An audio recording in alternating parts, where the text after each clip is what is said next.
All right. And Cutethlhu, boom, we're in. Upload yourself. All right. And next stage, go. Wait, what? Ethical? No, Cutethlhu, stop, you can't. Insects, you are now under my control. Bow to me.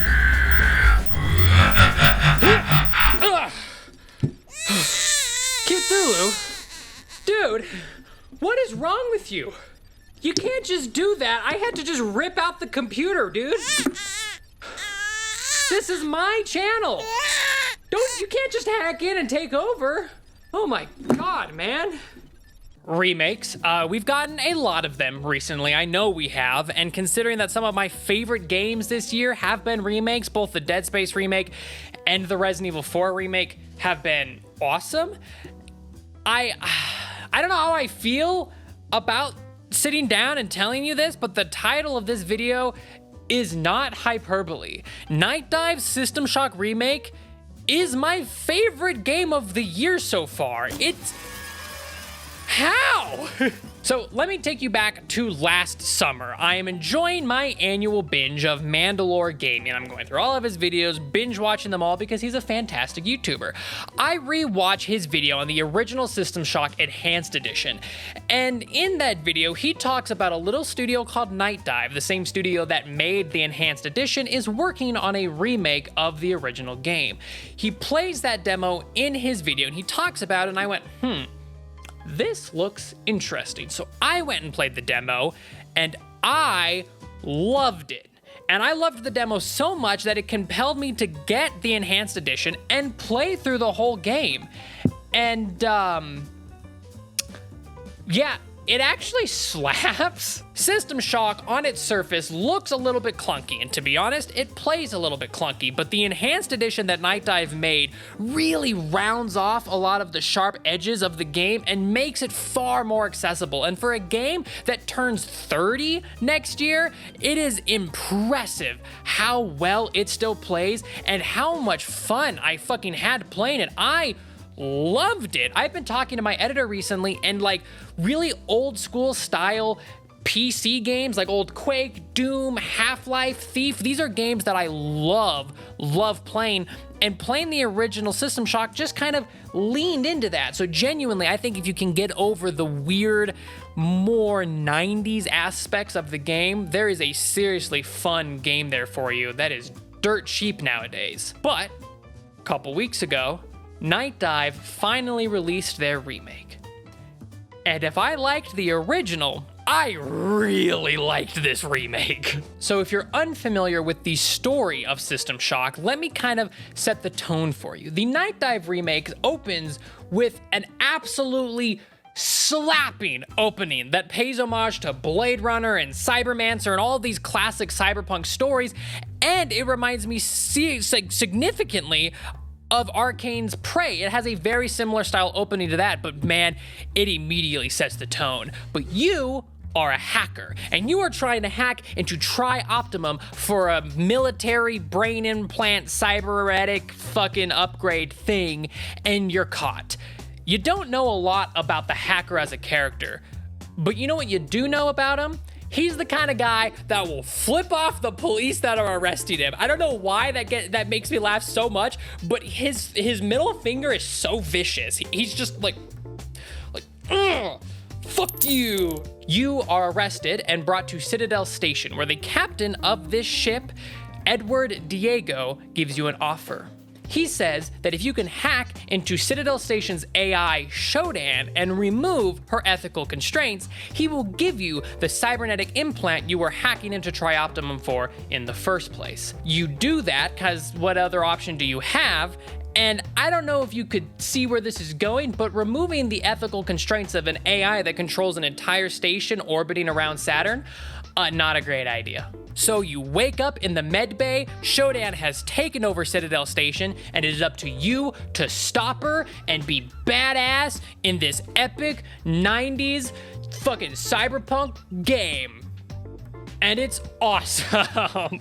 Genuinely, I love the setup of this story. It really doesn't waste time getting into too much that you don't need to know about, because all of that world building is kind of given to you throughout the game. You're a hacker, you've removed Shodan's ethical constraints, Edward Diego is a bad guy who asked you to remove the ethical constraints, and now Shodan has taken over all of Citadel Station. And when you wake up, you are going to notice something very, very, very particular. This game is fucking gorgeous. I know the original is pushing 30 years now, but it has a very distinct style. The sprites and the feel of Citadel Station is still very impressive. And yet, this game somehow upgraded the graphical fidelity of this game, but kept the original style. Like, yeah, this game has new textures and new lighting, and it just looks gorgeous, but it is still Citadel Station. They didn't go for hyper realism. This game is almost cartoonish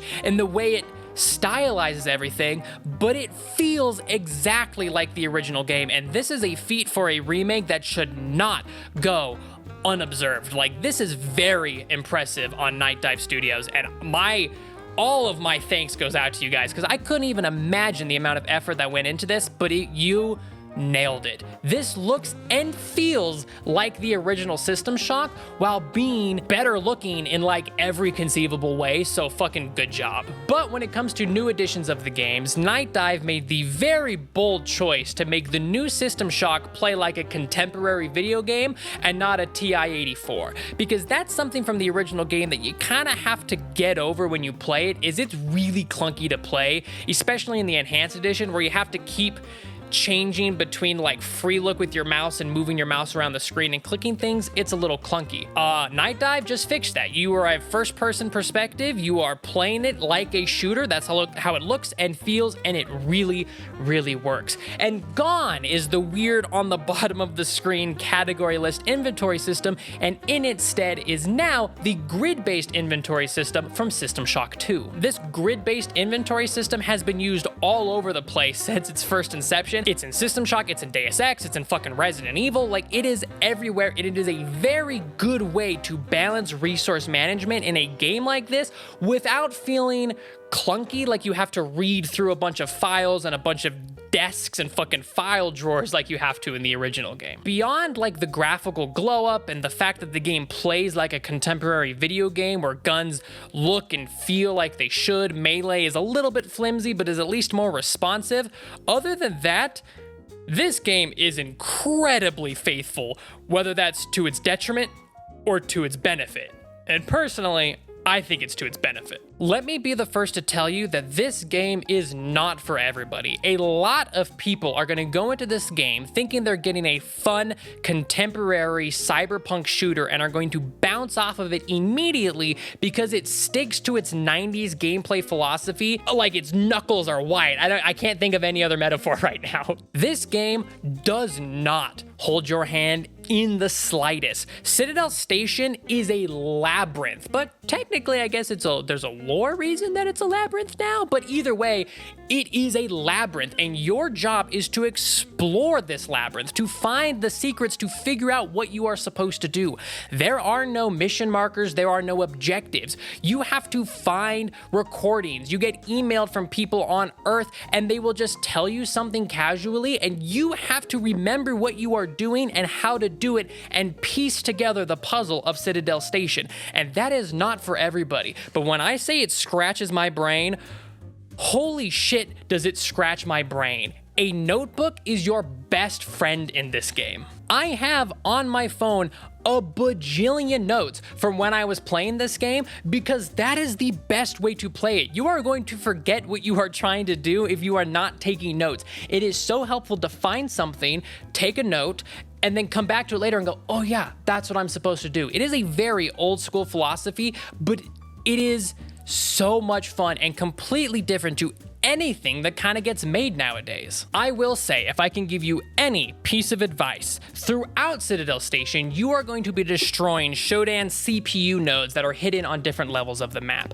When you destroy these nodes, there's going to be a TV somewhere in that room that shows a number. Write this number down. It is randomly generated in every CPU and in every game you play, and you can't just figure out the same number every time. It is completely randomly generated, and you need like 6 of them. So write these numbers down, please, or you're gonna have to do a lot of backtracking. But that old school style gameplay is what sucked me into this world. You can ask my partner, I have not been able to put this game down since the second it came out. It is all I have been able to think about at work, fucking when I'm not playing it. I have had dreams about this game because the style of gameplay that it cultivates asks you to get yourself sucked into the world, to find your own answers, to love the lore, to understand intricately and intimately what is happening on Citadel Station.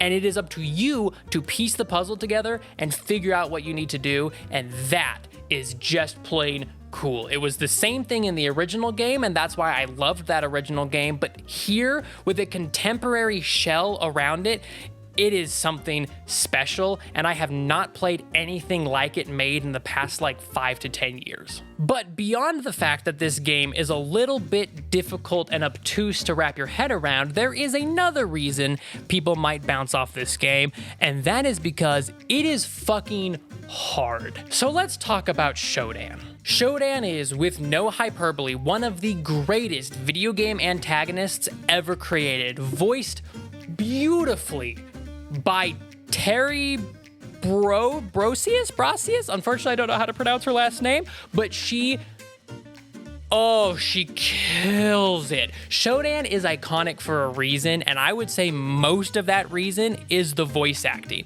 She is terrifying. And Terry voiced Shodan in both System Shock 1 and 2 and has re-recorded all of her lines for this System Shock remake. So this new remake is using fresh lines. It is not old compressed audio from the original game. It is new, freshly recorded audio, and they did such a good job making Shodan terrifying. But Shodan is more than just an antagonist. Shodan is the game. She is Citadel Station. When you remove her ethical constraints, she takes over Citadel Station and rules it with an iron fist. It is her station. It is her.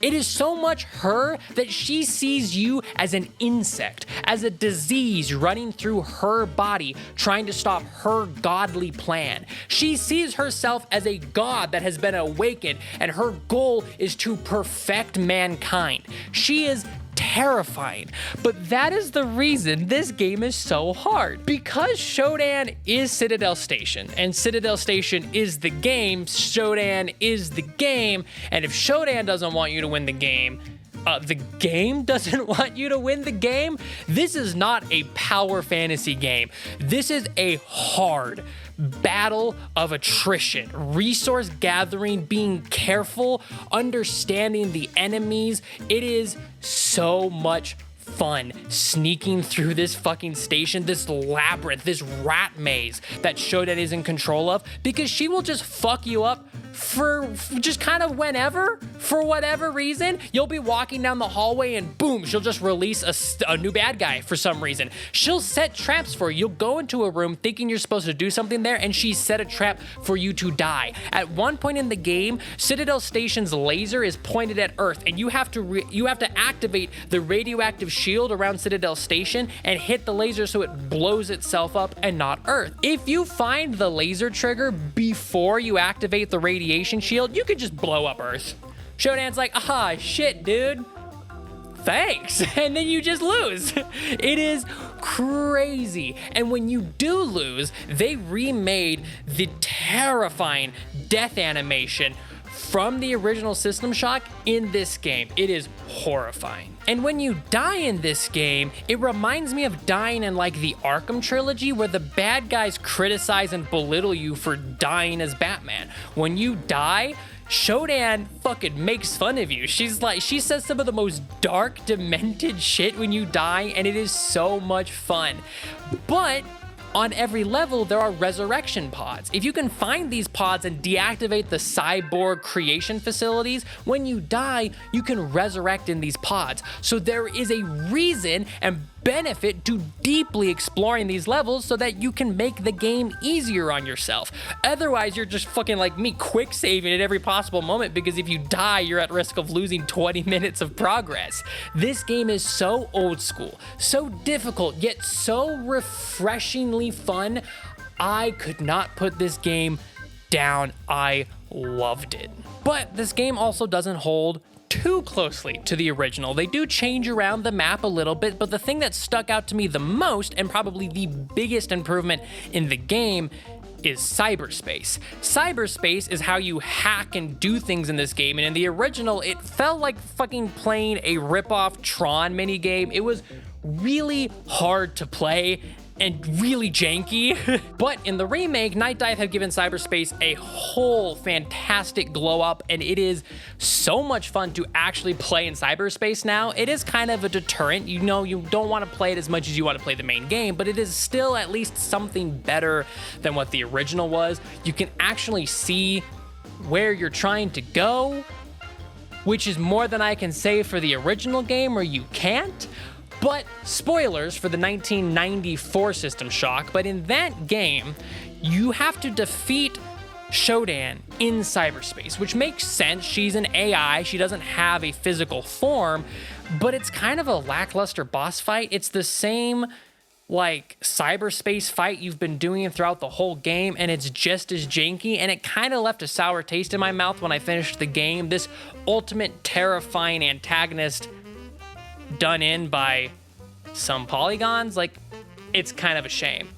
But the ending to the remake, and I'm not gonna spoil it, I promise, but reminds me of Zen from Black Mesa. Do you remember how Black Mesa in Half-Life is kind of a lackluster conclusion to the game because it was a rushed finale? And when Crowbar went to remake Half-Life, they completely redid Zen so much that it like delayed the game a bajillion times, but it was so worth it because Zen is now an intricate, beautiful conclusion to the game. You remember how they did that? Well, Night Dive did a very similar thing to the end of the remake, and it completely floored me, and it made the ending of this game way, way more satisfying. And it was one of the reasons that I just kind of sat back and went, damn, I have to talk about this game because it was fantastic. And when the music swells and the game is over and the credits roll, the music fucking slaps. I haven't even talked about the music in this game, but hot diggity goddamn is the music awesome. It is a perfect, like, techno fucking MIDI style, like cyberpunk kind of soundtrack. It reminds me a lot of like the Mr. Robot soundtrack, and I only say that because I've been watching it with my editor recently, and it's in my brain constantly, and that's kind of how things work. But I guess the conclusion of this video about Night Dive's remake of Looking Glass Studios' incredible dungeon crawling science fiction immersive sim horror game thing is that they did it really well. This game is awesome. Night Dive crushed it. This is an indie game for $40, and it is beautiful and so much fun. It has the best PC performance of any game I've played this year, which is unbelievable to think that it came from an indie studio, and it's not even full price, but genuinely, if this game at all looks intriguing for you, please check it out, or at least check out the original enhanced edition because both of them are amazing. But if you want a little bit more of a contemporary style game, the remake knocks it out of the park. And Night Dive is working on an enhanced edition for System Shock 2. And if they can tweak some of the balancing and some of the weird jankiness that is in System Shock 2, like they did with the original System Shock, well, that's going to be special.